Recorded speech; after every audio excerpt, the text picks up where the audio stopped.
ఎర్రలో సీనని arrest చేసిండు, ఎట్లా చూడొచ్చు?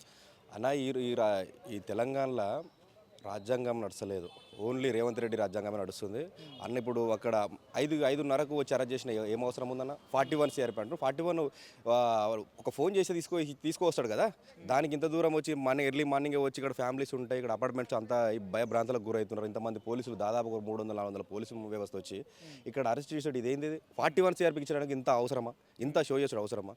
ఏం లేదన్న. ఇక్కడ ఓన్లీ మన కాంగ్రెస్ ప్రభుత్వాన్ని అడుగుతుండు కాబట్టి, బట్టలు ఇప్పుతుండు కాబట్టి, నిలదీస్తుండు కాబట్టి అరెస్టులు అంతే. దీనికి ఈడ కాంగ్రెస్ ప్రభుత్వం రానున్న రోజుల్లో దాదాపుగా వాళ్ళ నూకలు చెల్లిపోయినాయి. ఇక్కడ ప్రజలు గమనిస్తూ ఉన్నారు. ప్రతిదీ ఏం మాట్లాడినా, ఎవరు మాట్లాడినా టీఆర్ఎస్ కార్యకర్తలు అంటూనే ఏం మాట్లాడినా అరెస్ట్ చేసేది ఉండదు తప్ప ఇక్కడ ఏం లేదన్నా. ఖచ్చితంగా రానున్న రోజుల్లో ఇప్పుడు మీరు చూసినారు, ఇప్పుడు పక్క ఇంటి వాళ్ళు కూడా వచ్చి రేవంత్ రెడ్డి ఏం చక్కగా చేసినాడు, ఎందుకు అరెస్ట్ చేస్తున్నారు, అయ్యా ప్రశ్నిస్తే కేసులా, వీరు చెప్పిన హామీలు ఫస్ట్ నెరవేర్చమని మా బిడ్డ అడిగినందుకు అరెస్ట్ చేస్తాడా? పోలీసులు తిడుతున్నారు. అరే మీరు ఎట్లా వస్తారు, ఇంకా ఇక్కడ ఫ్యామిలీస్ ఉంటాయి, అరే పొద్దున్నే ఇవన్నీ ఏంది వ్యవస్థ, భయభ్రాంతులకు గురి చేస్తున్నాడు. ఏం చెప్తున్నాడు అన్న ఎస్ఐ అరెస్ట్ దేని గురించి అన్న? వాళ్ళు ఏం లేదన్న, మాట్లాడొద్దు, తీసుకుపోయి ఇంకొకసారి మీరు కాంగ్రెస్ ప్రభుత్వం మీద మాట్లాడితే బాగుండదని చాలా సీరియస్ వార్నింగ్ ఇస్తాడు. ఏందన్నా డోర్లు వలగొడుతున్నారు, అక్కడ డోర్లు వలగొట్టిన అవసరం ఏముందన్న? చిన్న విషయానికి ఇప్పుడు 41 జనరేట్ చిన్నది, అది వచ్చి పిఎస్లో కానిస్టేబుల్ ఇచ్చి తీసుకొని వచ్చి ఇవ్వచ్చు. దానికి కూడా డోలు వాళ్ళు కూడా అవసరమా? దీని వెనుక పెద్ద కుట్ర ఉన్నది, దీని వెనుక ఏదో పెద్ద భారీ కుట్ర ఉన్నది. అది ప్రజలు గమనిస్తూ ఉన్నారు. కాంగ్రెస్ ప్రభుత్వం ఖచ్చితంగా బుద్ధి చెప్తారు. ఏం కుట్ర ఉంది అనుకోవచ్చు బ్రదర్కి? అరే మాట్లాడొద్దన్న, వీళ్ళకి ఏం లేదు, ఒక మాట్లాడకుండా ఒక నార్మల్ ఒక బొమ్మ లెక్క కూర్చోవాలి. నిలదీస్తుండు కదా ఎర్రలో సీన, అది వాళ్ళ ప్రభుత్వం మీద, వాళ్ళ ఇచ్చే హామీల మీద ఎప్పటికప్పుడు అడుగుతుండు కాబట్టి ఇలాంటి వాళ్ళు అడగవద్దు అనే ఉద్దేశంతో ఉన్నారు. అన్న వీళ్ళు మొత్తం అరెస్ట్ల పర్వం పెట్టుకున్నారన్న. వీళ్ళు ఇచ్చిన హామీలు పక్కకు వెళ్ళాలంటే వీళ్ళు ఏదైనా ఒక, ఇప్పుడు మొన్నటిదాకా అల్లు అర్జున్ అయింది, అంతకుముందు ఒకరిదైంది, ఈ రోజు నిన్ననే కదా వాళ్ళు మాట్లాడుకుంటా అన్నది. మళ్ళీ ఏమంటే ఈ రోజు నుంచి వేరే ఏదో ఒక టాపిక్ ఉండాలి, స్టేట్లో ఏదైనా ఒక అరెస్ట్ల పరం జరగాలి, లైవ్ ఏదైనా ఒకటి ఉండాలి కాబట్టి హాట్ టాపిక్ మళ్ళీ తీసుకుంటున్నాడు. 5 గంటలకు వచ్చి ఒక 300-400 మంది పోలీసులు ఎందుకన్నా ఇదంతా? చిన్న విషయాలకు కూడా ఇంత అరెస్ట్ చేసుడా?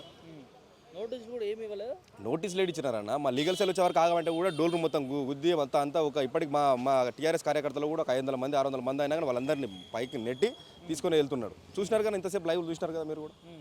అంటే ఎందుకోసం ఇలా ప్రశ్నించే గొంతులపైన ఈ విధంగా అరెస్టులు ఇవన్నీ చూస్తా ఉన్నాం? ఏం లేదన్న, రేవంత్ రెడ్డికి పోయే కాలం వచ్చింది అంతే. ప్రతి ఒక్కడు ఇప్పుడు రోడ్డు మీద పోయి ఎవరిని అడిగినా కానీ రేవంత్ రెడ్డికి పోయే కాలం వచ్చింది కాబట్టి ఆయనకి ఆరిపోయే దీపానికి వెలుగెక్కువ అంటారు బాగా మన తెలంగాణలో. ఇప్పుడు అదే జరుగుతుంది. ఏముంది మనకి వేరే పనులు ఏం లేదు, ఈ అరెస్టులు ఇవ్వాలి, ఎవరెవరు మాట్లాడతారో వాళ్ళని అరెస్ట్ చేయాలి. మరి వీళ్ళు చేసి అమలు చేయరు అడిగినందుకు ఇవన్నీ కేసులు. అరెస్ట్ చేస్తే రేవంత్ రెడ్డికి ఏమొస్తుంది అన్న? వాళ్ళకి అదే అన్న, అరెస్ట్ చేసే వాళ్ళు ఒక రాక్షస ఆనందం పొందుతున్నాడు. ఏం లేదట, అరెస్ట్ చేసి ఏమొస్తుంది మా అంటే మళ్ళీ తీసుకుపోతారు, ఓ 6 నెలలు జైలు వస్తారు, మళ్ళీ బయటకు వస్తారు, మళ్ళీ ప్రశ్నిస్తూనే ఉంటారు కదా. ఇది తెలంగాణ గడ్డ అన్న, రేపు ప్రశ్నిస్తూనే ఉంటుంది. ఎక్కడ ఎవరికి ఏమున్నా అని ప్రశ్నించే గడ్డ ఇది. ప్రశ్నించే తత్వం ఉంటుంది అంటారు ఖచ్చితంగా. ఓవరాల్గా పాలన గురించి ఏం చెప్తాను? ఏం లేదన్న, ఏం పాలన ఉంది ఒక్కటి మీరు చెప్పండి అన్న. ఇక్కడ మీరు ఎవరిని అడిగినా కానీ వాళ్ళు ఇంతవరకు ఏం ఇంప్లిమెంట్ చేసిరన్న?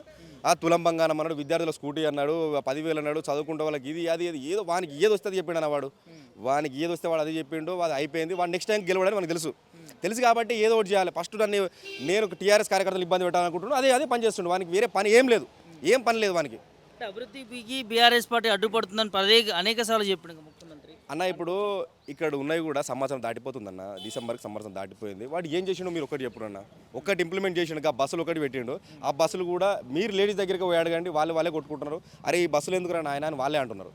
ఈ తులం బంగారం ఇస్తాను అది ఏది రైతు బంది, దళిత బంది, మన ఇల్లు కట్టిస్తాను, అది గృహలక్ష్మి, ఇట్లా ఏది లేదు. వానికి ఏమున్నా ఇక్కడ ఏదో ఒకటి తెలంగాణలో ఏదో జరుగుతుంది, ఏదో చేద్దామని అంటుంది తప్ప వేరేది ఏం లేదు. నేను కూడా దాకా కేటీఆర్ అన్నాడు, ఇవాళ ఇది అన్నాడు, మొన్న హరీష్ రావు అన్నారు. ఇప్పుడు అందరికీ ఇబ్బంది పెడుతున్నారు. ఎవరు ఇబ్బంది పెట్టదు లేదు, మీరు చూపించండి.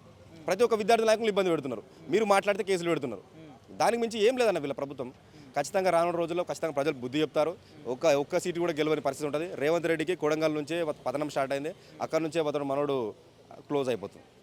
రాజకీయం నుంచి అయిపోయింది. మనం ఇంకా రాజకీయం ఇంకేముందన్న. కాంగ్రెస్ ఒక 20-30 సంవత్సరాలు వెనుకపోయినట్టే. ఇంకా మళ్ళీ ఇంకొకసారి ప్రజలు ఓటు వేయరు కాంగ్రెస్ ప్రభుత్వానికి. వేసేది నెత్తి కొట్టుకుంటున్నారు, ఎందుకు వేసినవాడు బాబు అని అందరికీ తెలిసిపోయింది. ఇప్పుడు మనం మాట్లాడుకుంటే వాళ్ళ పక్క వాళ్ళే అంటున్నారు, ఈ కాంగ్రెస్ ప్రభుత్వం మళ్ళీ ఓటు వేయదు, మేమేదో అనుకున్నాం, ఏదో 6 గ్యారంటీలు ఇది అది అనుకున్నాం తప్ప ఏం లేదన్న.